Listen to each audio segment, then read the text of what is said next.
पिछले एपिसोड में आपने शिव शंकर को समर्पित श्री सोमनाथ ज्योतिर्लिंग का इतिहास सुना, जो हमारे धर्म ग्रंथों में विशेष स्थान रखता है, जिसके वृत्तांत को आपने विस्तार से श्रवण किया।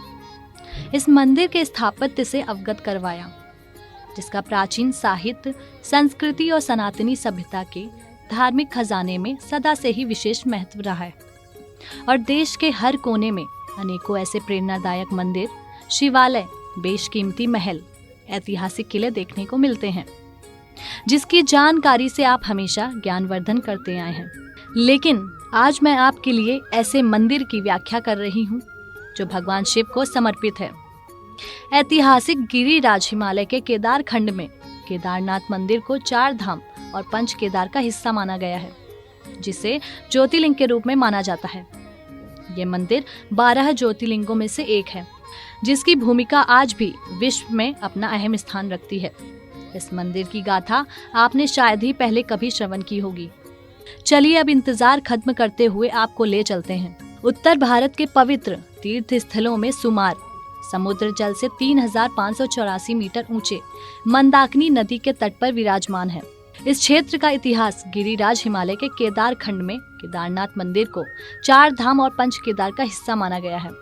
इसे 5वां ज्योतिर्लिंग माना जाता है। शिव जी का यह धाम भगवान विष्णु के नर नारायण रूप पांडव और आदि गुरु शंकराचार्य से जुड़ा हुआ है। हिमालय क्षेत्र में बना यह मंदिर शीत ऋतु में करीब 6 महीने बंद रहता है और गर्मी के दिनों में भक्तों के लिए इसे खोला जाता है।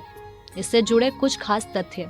शिव पुराण के कोटि रुद्र संहिता में बताया गया है कि प्राचीन समय में बद्री वन में नर नारायण के रूप में अवतरित विष्णु पार्थिव शिवलिंग बनाकर शिव पूजन हर दिन करते थे। नर नारायण की श्रद्धा पूर्ण भक्ति से खुश होकर शिव शंकर प्रकट हुए और शिव ने नर नारायण को वर मांगने को कहा। तो नर नारायण ने शंकर जी से हमेशा यहाँ रहने का वर मांगा, जिससे भक्तों को शंकर जी के दर्शन हो सके, और शिव जी यहाँ विराजने को राजी हो गए। इस क्षेत्र का नाम केदारनाथ के नाम से प्रसिद्ध हो गया। केदारनाथ में स्वयंभू शिवलिंग स्थापित है। केदारनाथ धाम का निर्माण पांडव राजा जनमेजय ने करवाया। बाद में आदि गुरु शंकराचार्य ने मंदिर का जीर्णोद्धार करवाया। केदारनाथ मंदिर ऊंचे चबूतरे पर बना है और इसके मंडप और गर्भगृह के चारों ओर परिक्रमा मार्ग है। बाहर परिसर में शिव वाहन नंदी विराजित है। शिव पूजन प्राचीन विधि से होता है। सुबह शिवलिंग को स्नान और घी का लेपन किया जाता है। इसके बाद धूप, दीप आदि से पूजन आरती और शाम को विशेष श्रृंगार किया जाता है। माना जाता है जब युधिष्ठिर ने स्वर्ग की ओर प्रस्थान किया तो उसकी एक उंगली पृथ्वी पर गिर गई। उस स्थान पर अंगूठे के आकार का शिवलिंगन स्थापित किया गया और महिष रूप प्राप्त करने के लिए यहाँ शिव और भीम में गदा युद्ध हुआ। जब भीम को पश्चाताप हुआ तो उसने शिव के शरीर पर घी की मालिश की। यहाँ इस घटना की याद में आज भी त्रिकोणीय शिवलिंग पर घी का लेप करके मालिश की जाती है। पुराणों में बताया गया है जब पांडव स्वर्ग गमन हो गए तो शिव जी ने उन्हें भैंसे के रूप में दर्शन देकर धरती में समा गए, लेकिन भीम ने पूंछ पकड़ ली और इस स्थान को केदारनाथ धाम के नाम से जाना गया। जहां उनका मुख धरती से बाहर आया उसे पशुपतिनाथ नेपाल कहा जाता है। लेकिन शिव जमीन में समा गए और बाद में प्रकट हुए। कुबड़ केदारनाथ में भुजाएं तुंगनाथ में, चेहरा रुद्रनाथ में, नाभि व पेट मध्य महेश्वर और बालों के कल्पेश्वर के रूप में दर्शन हुए। जहां पांडवों ने 5 रूपों में शिव की आराधना करते हुए 5 स्थान पर मंदिर बनाए, जिन्हें आज 5 केदार के नाम से जाना जाता है। केदारनाथ को अर्ध ज्योतिर्लिंग माना है और नेपाल के पशुपति मंदिर को मिलाकर ही ये पूर्ण ज्योतिर्लिंग बनता है। माना जाता है यह रामेश्वरम मंदिर की सीध में बना है। इन दोनों मंदिरों के बीच में तेलंगाना का कालेश्वर, आंध्रा में बना श्री कालाहस्ती मंदिर, तमिलनाडु के एकम्बेश्वर मंदिर, रामेश्वरम और अरुणाचल मंदिर, चिदम्बरम का तिलई नटराज मंदिर आता है। यह शिवलिंग पंचभूतों का प्रतिनिधित्व करते हैं। ये धाम 400 वर्ष बर्फ में रहने के बाद वर्तमान केदारेश्वर मंदिर को सर्वप्रथम पांडवों ने बनवाया था।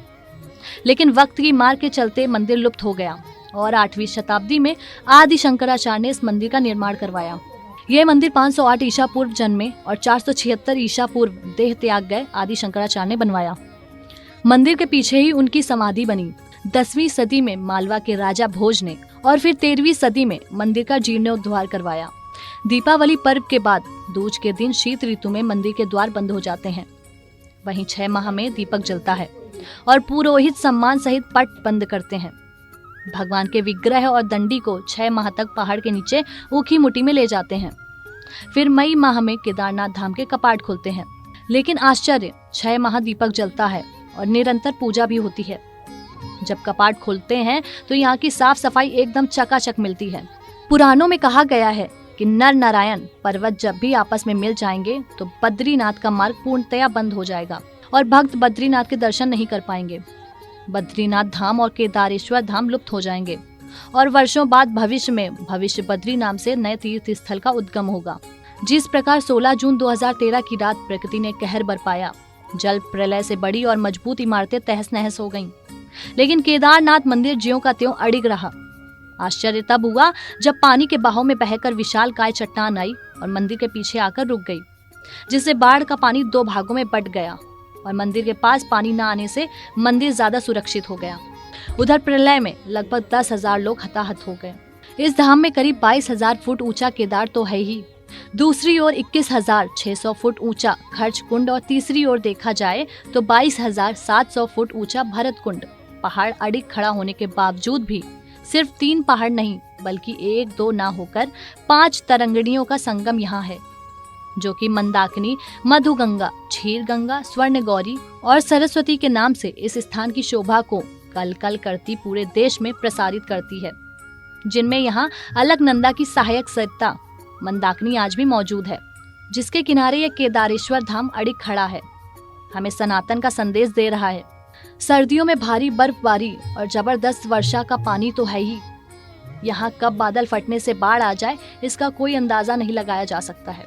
इस मंदिर में कटवा पत्थर से भूरे रंग के विशाल और मजबूत शिलाखंडों को जोड़ा गया है, जिससे 6 फुट ऊंचे चबूतरे पर खड़े 187 फुट लंबे और 80 फुट चौड़े मंदिर की दीवारें 12 फुट मोटी बनाई गई हैं। आश्चर्य है कि इतनी भारी पत्थरों को असीम ऊंचाई पर लाने और तराश कर मंदिर की शक्ल में गढ़ना कैसे संभव हुआ। भीमकाय छत को स्तंभों पर रखना किसी भी आश्चर्य से कम नहीं है और उस समय में अलग अलग पत्थरों को इंटरलॉकिंग तकनीक से जोड़ना अपने आप में करिश्मा ही कहलाएगा। इसी तरह की सनातनी, सांस्कृतिक और धार्मिक विशेषता भरी गाथाओं को आप आने वाली कड़ियों में भी जरूर देखते रहें और हमारे चैनल को सब्सक्राइब करके अपना सनातन और धार्मिक ज्ञानवर्धन करते रहें। अब वक्त है आपसे विदा लेने का और आज का विषय पूर्ण होता है। आगे की अनसुनी गाथा का विस्तार से रसपान करने के लिए आप कीजिए प्रतीक्षा हमारे अगले एपिसोड की और सनातन के संकल्प को निभाने के लिए देखते रहें आपका अपना चैनल एन दर्शन।